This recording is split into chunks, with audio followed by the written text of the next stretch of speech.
Hi guys. Well, Tuesday was an interesting day. I sat down in the afternoon to watch the Windows 10 Devices conference, and the first thing I saw on my Xbox was the new Windows Experience waiting to be downloaded. So I downloaded that, and well, it took a while. I had to go off and do other things for a couple of hours while I waited for it to sort itself out. Don't know why it took so long. The first 20% came down, well, pretty fast, but after that it slowed right down. But anyway, after going off and doing other things for a couple of hours, I came back and there it was, all shiny and new for me to look at. And what you're seeing here is pretty much what I saw when it was installed. Now, the first thing you'll see is the home screen, which is, as I say, what we're looking at. It doesn't look all that different to what it did before, but it's a bit cleaner. I like that about it. What else though? Well, the first thing I found out was if you click on the right button, the right trigger, it takes you straight down to my stuff, which in the old days used to be called my pins. The first pin, or the first pane, if you see here, is My Games and Apps. So it's very quick to get into My Games and Apps, which I quite like. And then from the top you've got your home, which is where we are now, and then you've got community. Not a lot in there at the moment. What you see is what you get, really. It gives you clips and things that friends have made, screenshots, so on and so forth. Presumably there'll be more in there later on. Then you've got One Guide, which is all the TV stuff. That looks to be a little bit improved over previous iterations. Only problem I found is, well, it's still a bit clunky. To be honest, I've got my TV running in here via a splitter, so I can watch it into the Xbox and I can watch it without using the Xbox, and frankly I never use it through the Xbox. Some of you might want to do that. Like I say, I don't really. App channels, I've got a few of those in here. Taking a while to load, usually quite quick. Yeah, it's telling me my TV's not on, so... Oh no, it is on. But I don't know why. That's weird. I'm not getting any app channels. Oh, there they are. So I've got YouTube, Amazon, and you can go into those. To be honest, I've gone into YouTube. If I go into it, look, you can see here, it's not exactly user-friendly, really. It doesn't show you much in the way of your setup, as far as I can tell. I couldn't see any way of making it do that. But when you go into it, it shows you, it goes into the app anyway, so it's not completely fluid and integrated yet. Maybe later, I don't know, a later date. I probably won't use it in that way, but there you go. Anyway, that's that. So that's the guide, the One Guide, and then from the One Guide, if you see I'm on One Guide at the moment, if you go right again, you go into the store. Once you do that, you'll see you've got more options on the right hand side. So you get games, apps, movies and TV, and music. And this is all the stuff that mainly Microsoft are providing. Stuff to buy, stuff to rent. Most of this I don't use. I don't know whether any of you guys use it. If you do, then, you know, fill your boots. I don't. The only one really I'll use is the games. This looks quite neat. I quite like the layout. It's quite easy to navigate. You can go up to see all and it'll bring you up a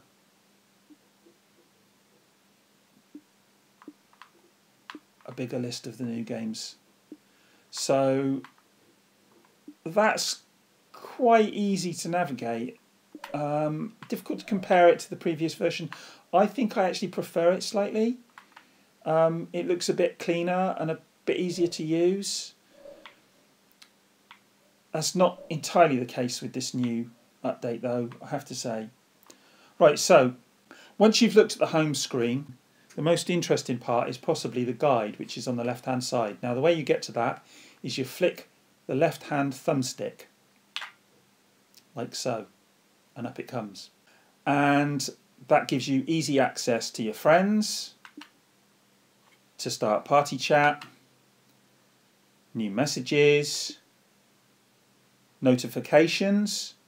If I go into notifications, if you actually go through them, you will find that they are grouped. So if I look at this one, Xbox Preview Dashboard, if I click on this, there's actually 2 messages in there. So they're actually grouped.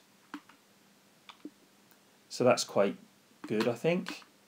So I quite like that.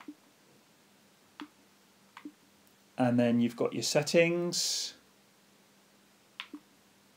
You can get into all settings. Now, I looked at a video with Major Nelson showing this earlier in the year, and there were a few more options in here. So I'm presuming that later on, when they actually release it to the more general user base, it'll have more options, or maybe they'll be added as time goes on. For the moment, the options are quite limited, but you can get into all settings from here. You just click A, and it'll take you into your all settings. And I don't know whether I prefer this to the old version or not. I think they're going to have to do some upgrades to this because it looks nice and clean, and I do quite like the layout, but there's a couple of issues I've got with it. Mainly, during the day, I'm looking at the screen now, and I can barely see which one is highlighted. So it's on a count at the moment. It's got a little blue underline. Presumably that's because I've got my settings as blue. If I had it as red, it might show up a bit better, but I like blue. I'd like to see it a bit better. I'd like the highlight to be a bit more obvious. But hey, you know, that'll be sorted out as time goes on, hopefully.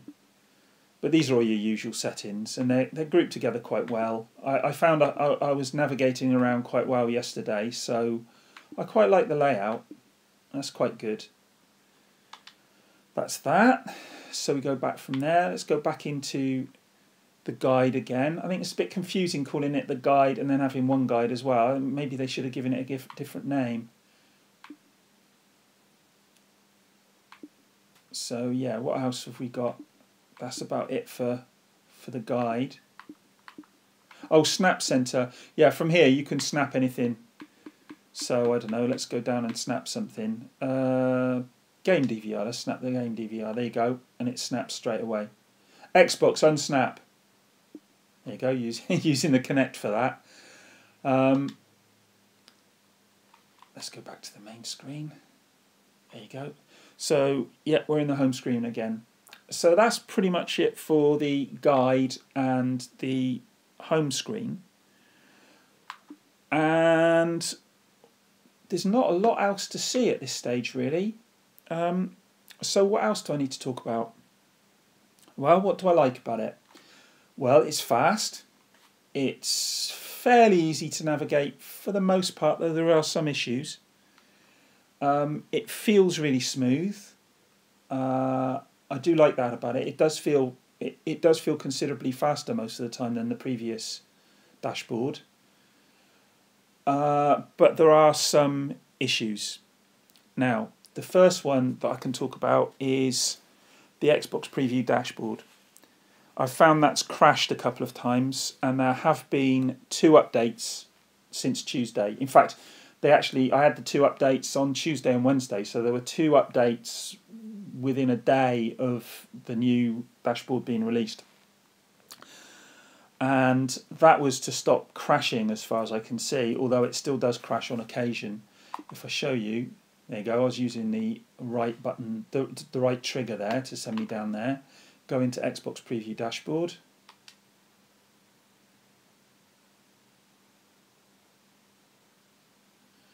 If you look in here, it looks pretty much the same as it always did. This has not changed a lot.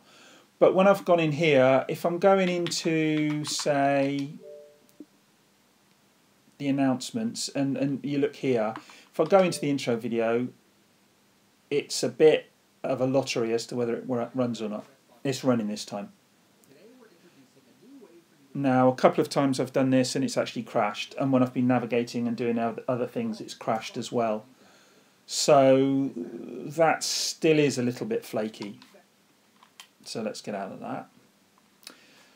Before I move on, before I talk about anything else, the other thing I wanted to mention is if you look here from the main pane, if you go down these are your most recent apps, and then my stuff underneath that. So your most recent apps. So if you've got a game that you've been playing recently, it will be there. But what else about issues? Well, the other thing I found is if you go to community, and a lot of people have mentioned this issue. If you find a video that someone's uploaded, let's see if I can find one. There's one. That's actually mine. If I play this, there you go, look, green screen. Now, I've had various issues with that. Let's get out of that. Sometimes it will play, sometimes it won't play at all, sometimes it plays the audio and gives you a green screen. So that's a bit flaky at the moment, so that needs to be addressed with an update. What else? Let me see. Oh, let's go back to the main screen. There are some slight font issues. So if we go in here, let's go up to the top. If you look at the sign in, if I go down to add and manage, can you see that? The font there is all over the place. Now, I don't know whether that's specific to me, because it did take a long time to download, so I don't know whether there was an issue when it downloaded, or whether it's a more it's a broader problem. But it's a bit of an irritant. It's not a deal breaker, but it is a bit irritating having those font issues, and they occur elsewhere as well. If you look at the top of the screen where it says sign in, you can see signed in is in a strange font as well. So yeah, that needs to be addressed as well. So yeah, there's a few issues, but that's about it for the main screen. But let's have a look at for the dashboard. But let's have a look at what happens when you're in a game. If I go into Gears of War quickly. Right, so we're in the main menu with Gears of War. I'm not going to go into the game for now. This works equally when you're in a game. If you double tap, let me say that again. If you double tap the Xbox button, it brings up the guide. Did you see how fast that was? That's incredibly quick. So, and that works when you're in game as well. I've been playing with this, and it is pretty fast. So I've been quite impressed with that. And from there, you can go into your friends, exactly as you could from the dashboard, or the home screen as they're calling it. If I go into a friend, say I click on one of my friends, there you go. I can send messages, I can change, well, you can see it all for yourself. I don't have to explain this to you. You can go into all that from there.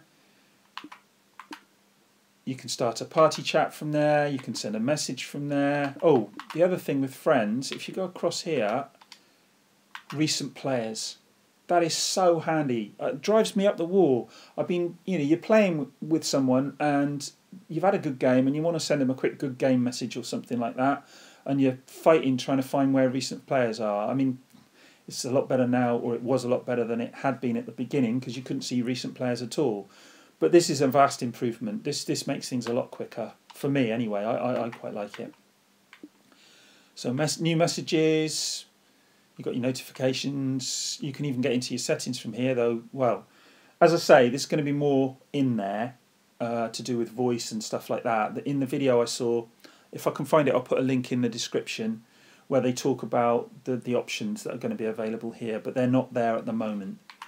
And then you can snap as well, so you could bring up the game DVR and stuff like that, or maybe if you wanted to snap TV or something like that, you could do that from there. So that's all a lot slicker than it was, and that is a massive improvement. So despite all the issues, and there are a lot of issues at the moment, that's looking pretty good, and I do like that. Now, I do have to talk a little bit more about the issues. That they're not few and far between. They are quite common, and so you're going to be finding yourself fighting with it occasionally. So the next question is it worth having? Well, first off, you're only going to be able to get this if you're in the Xbox preview program anyway. So if you're not in that, then either you need to join or you need to forget the idea and wait until they release this properly. But if you are in the Xbox preview if you are in the Xbox preview program, do you want this new Windows experience anyway? Well, if you just want to play games and you want to get on with it and you don't want to mess about and you don't want to be having crashes, you don't want to be having issues with, well, game DVR, playback and stuff like that, then I would say no, I wouldn't bother with it. If, however, you're a little bit like me and you don't mind messing about and you probably enjoy file management as much as you do playing games, my partner used to joke about that. She used to say my favourite game was file management. If you don't mind having a bit of hassle and getting a bit annoyed at times, then hey, fill your boots, go with it. Giving Microsoft a bit of feedback will help them, and that'll help you in the long run and help me in the long run and every other gamer out there who's got an Xbox, because obviously the more feedback we can give them, the better this will be when it comes to launch. It's already looking pretty good despite all the issues, and hopefully by launch it'll be really slick. I do like it. I think it's going to be great, but for the time being it's still a beta, and it's obviously a beta. So that's about it really. I don't think there's much else I can talk about. There's a couple of other issues that I could mention, but to be honest, if you get this, you'll find them for yourself. I will speak to you again soon. Bye.